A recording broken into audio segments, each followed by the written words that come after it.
Shalom Avracha, mes amis, on a entendu un Dvar Torah magnifique sur l'éducation de Rav Avner Kavas et je vais vous rapporter ces paroles. On parle ici du moment où Baruch Hashem, nos enfants ont grandi, ils ont déjà 13, 14, 15, 16 ans et vous êtes à la maison tranquillement avec vos enfants et vous voyez votre jeune fille de 16 ans sortir vers 8h, 9h du soir. Maintenant, grand papa que vous êtes, et vous savez qu'est-ce qui se passe dehors, toutes les couleurs, ça peut être dangereux. Et vous voyez que votre fille, elle est pas très pudique.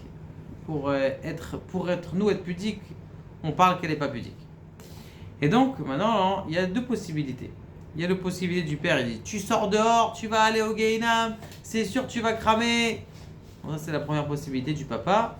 Est-ce que vous pensez qu'elle va aller changer sa jupe et elle va dire non, tiens, je vais mettre une belle jupe? C'est pas très sûr. Il y a une autre possibilité. Elle est de dire Shoshi, ça va? Comment ça va? Est-ce que ça te dérange un peu de parler 5 minutes? Oui, papa, bien sûr, avec plaisir. Je te parle. Allez, viens. On rentre dans une petite chambre. Dis, écoute, est-ce que tu t'y connais dans les poissons? Est-ce que tu t'y connais dans les poissons? Elle dit ouais, je connais un peu, c'est bon, j'aime bien. Qu'est-ce que t'aimes? Le saumon? Ouais, très bien. Si je te pose une question, on est devant un fleuve tous les deux, et lorsqu'on est devant un fleuve, on voit deux poissons, un qui descend la rivière et l'autre qui remonte la rivière. Lequel est vivant, lequel est mort? Elle dit bah papa, on sait très bien que les poissons, c'est très connu, que les poissons qui remontent la rivière, c'est eux qui ont le plus de force. Ceux qui descendent la rivière, c'est qu'ils vont doucement vers leur mort. Il lui dit, c'est vrai, c'est extraordinaire ce que tu dis. Ça veut dire quoi? Ça veut dire que quand on va contre le courant, eh bien ça veut dire qu'on est vivant, c'est ça? Oui, on est vivant. Ouais, c'est sympa que tu me poses ces questions.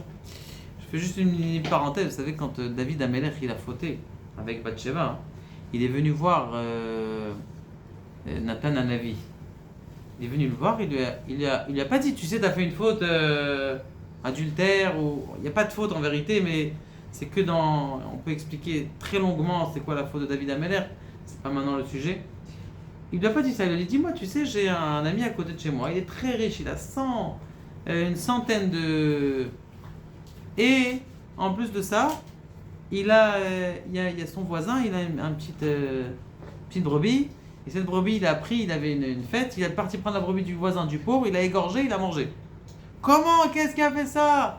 Attends, tu vas voir, je vais le tuer. Ben Mavetou, fils de la mort, je vais le tuer tout de suite. Il lui dit, tu sais c'est qui ça? C'est toi. Ah, c'est toi? Oui, qu'est-ce qu'il lui a fait en vérité, Nathan Hanavi?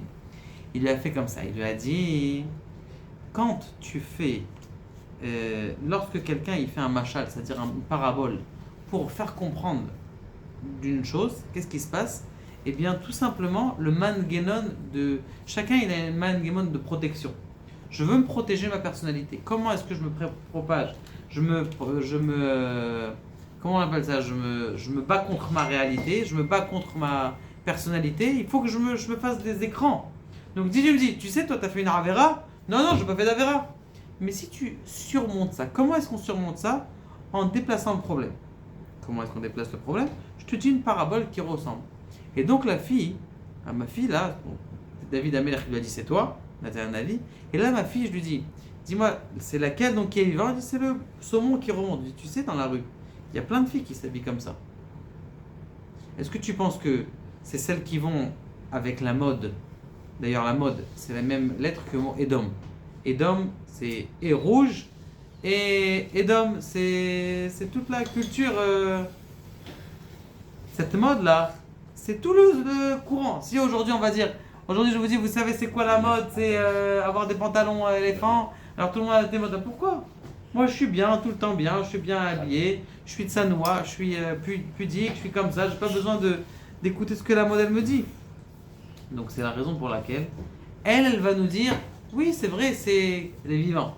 Tu regardes, est-ce que tu penses que cet habit là, il va selon la mode ou il va selon ce que tu es? Ah, bien sûr, j'ai oublié de vous dire, avant de commencer ça, vous lui dites plusieurs compliments. Tu sais que tu es belle? Ah oui, papa. Tu sais que tu es très jolie? Ah oui, papa. Et donc, une fois que tu as dit ça, après tu fais tout ce machin-là, et Bezrat Hashem, peut-être que ça va pas marcher ce coup-là. Mais dans sa tête déjà, elle va réfléchir et en espérant que nos filles restent dans le chemin de la Torah. Baruch Adonai, Le'olam et Amen.